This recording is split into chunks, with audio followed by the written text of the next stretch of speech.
Hey, what's up, guys? How you doing? This is Country Conversations with DVD, and I didn't do my how you doing greeting properly to my Whitney. I apologize because I've been gone for a minute. Now I'm back with the jump off. Okay, how you doing? Okay, now let's get into this episode of Belle Collective with my Mississippi sisters, and we're gonna get on into it. Now, let me just say. I feel like I'm about to start missing Aikisha. It's feeling like she headed on back to the New Jersey with the city people. City people. City people. Don't try to take the country out the girl.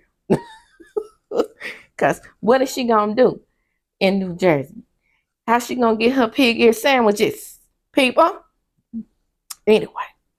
Now, Glenn is still showing his tail down to the bank commercial chat. Looking a fool. And so he done messed up the commercial and they in there doing the worst acting that I ever seen in a commercial. So hopefully they tighten that up when the commercial actually comes out, seeing as how I am in the sip. Maybe just maybe I will get to see the commercial and play and play it for you all.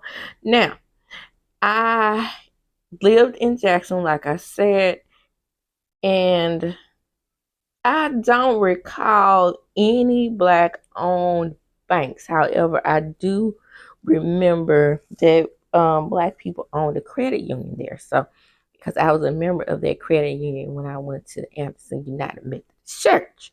So, I'm thinking that might be what they're talking about. But anyway, hey, who am I to know? Because I hadn't lived there in years. However, I do go there quite a bit because, like I said, my little children are sick here and there, and we don't have those good specialists here. And then, how you doing? My dentist is there, so I don't know. I'm just telling you from a Mississippian's perspective what may be going down. Okay, now Aikisha is with her children and she's trying to do managerial work for Mr. Big Willie Child. Mr. Big Willie come from around that corner. I said, Willie. Now she's doing managerial work for you.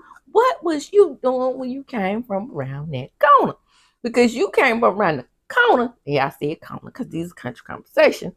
You came from around that corner and you weren't in New Jersey. So what was you doing when you was around the corner?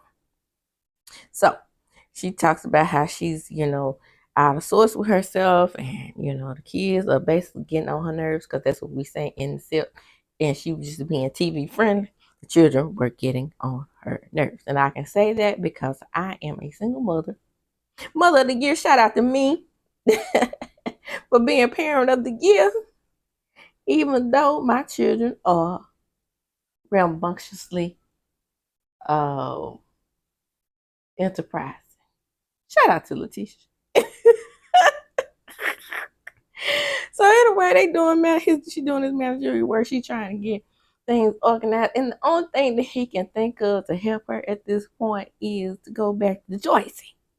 Now, I don't know if she wants to go back to Jersey because he was like, "Well, the Ferris Street situation has fallen apart." And then she said, "But I still have the gala lined up, and I still have things that I need to do here in Mississippi." Now, inside information, okay? I have a friend that it's still, well, I have a lot of friends that still live in Jackson, but I have a friend close to this situation here about Ferry Street. And I did also read in the newspaper where Aikisha was actually working on the project.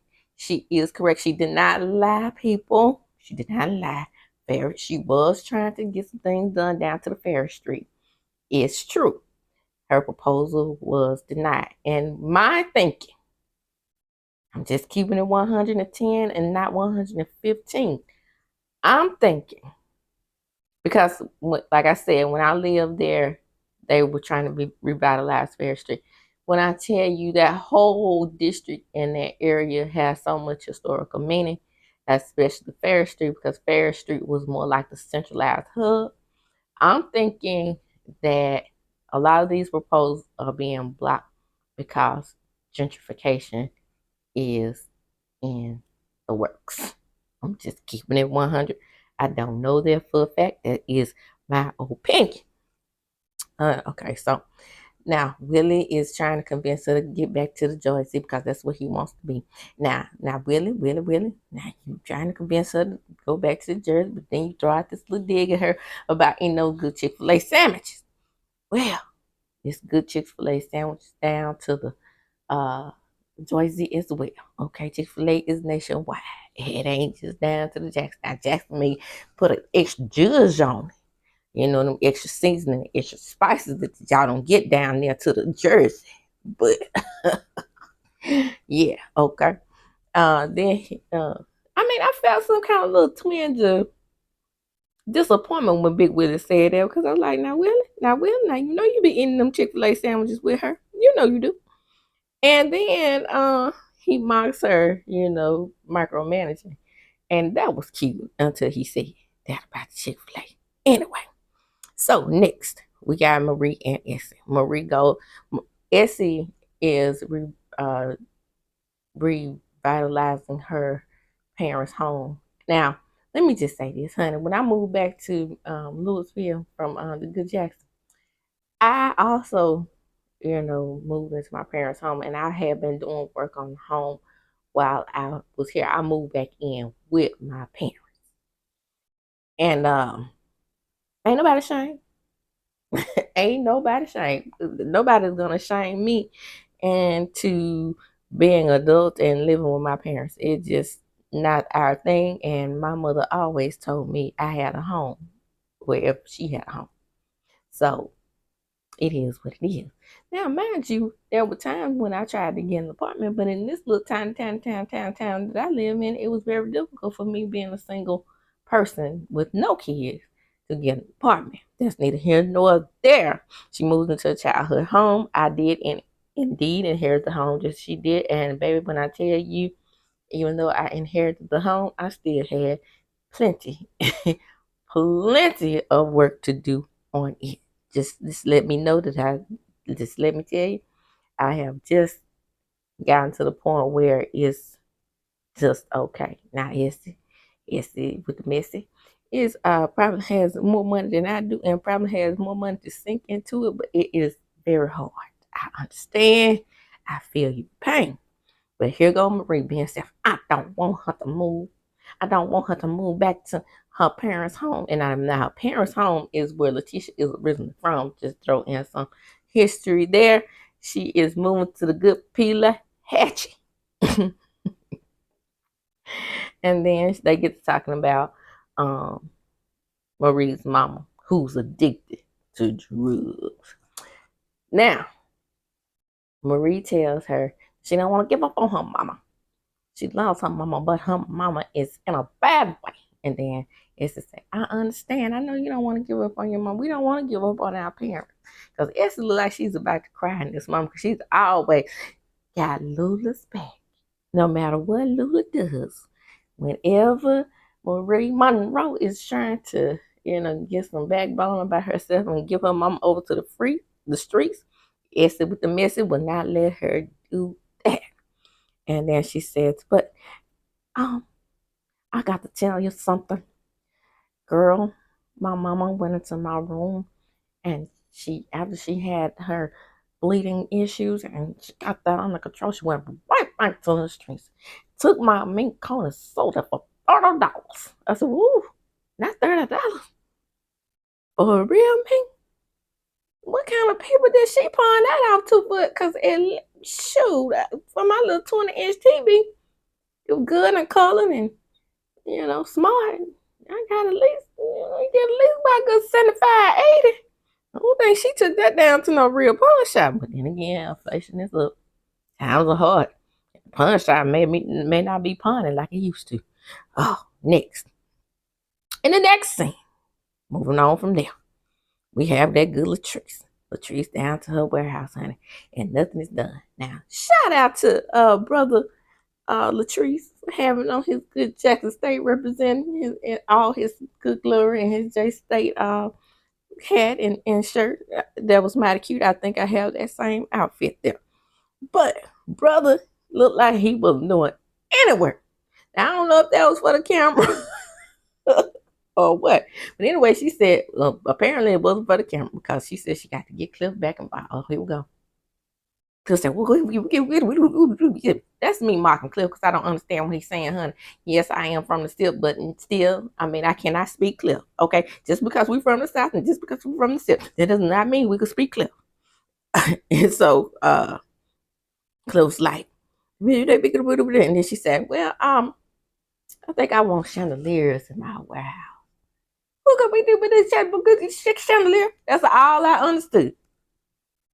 Now, they used to do subtitles for this good gentleman, but now they don't anymore. What did y'all think? Did you think that we could start understanding him without the subtitles and we didn't need them anymore? Lies you done told. But Cliff is going to take over, and Cliff, the tree man, is going to put his wood skills together because he's a good handed man and he knows his way around buildings. And he said he quiet to tell her. Now I heard that for her. He quiet to tell her. Listen to him in the first place, okay? And put the brother out, okay? Because brother, I mean, the place didn't look like it had any progress, but come on, brother. Anyway, and the next thing, Marie and Aikisha go out. Here we go. So, Aikisha says her children are sick. She can't meet with Marie. Now, I'm assuming that Marie has Zuri there and her grandkids. Because other than Zuri, that probably would be the only children she would have. And they haven't mentioned anything else about detailing whatever happened to those Millers, put a K in there, that did something to her grandson's mother. So sad and somber, but I believe she is raising her grandchildren. Now, Aikisha was like, well, is it any different in raising your kids in your 20s versus your, now and in your 40s? And then she says, yeah, because it's exhausting. And then she said, child, yeah, I'm tired too. Nah, as a mother who is raising children in her 40s, yes, I am stressed out. However, I think if I was raising my children by myself in my 20s, I'd be still stressed out because I hear mothers of all children of all ages being stressed up. Okay, because these children do not go outside. All they want to do is sit up in here and play with my phone, and from my phone to the tablets, to the TV, back to the phone, to the tablet, to the TV. That's their whole day. My oldest daughter is 6 years old, about to be 7 in February. And when I tell you that little girl has been playing with phones since she was 8 months old. Ever since she could hold something, she knew how to scroll up on the phone. I kid you not. Ridiculous. Back then, I thought it was cute. Now I think it's frying her brain. And I said what I said on that. But anyway, so Marie asked me, well, how's the Fire Street project going? Then the kid said, well, I put a proposal out there and then they rejected it. And she said, you talking about like how they damn well Aikisha? And she said, well, I see how you tried to slide that in there. However, Letitia wasn't doing anything that I was trying to do, and I did at least put the proposal out there. And then she said, yes, but you know you stole her idea. Uh-oh. Now, hold up now. Hold up. Now, me and Letitia are two different people. We did things differently. And like I said, I did get things done. I did things. I had basically she was saying she had the money to get things moving.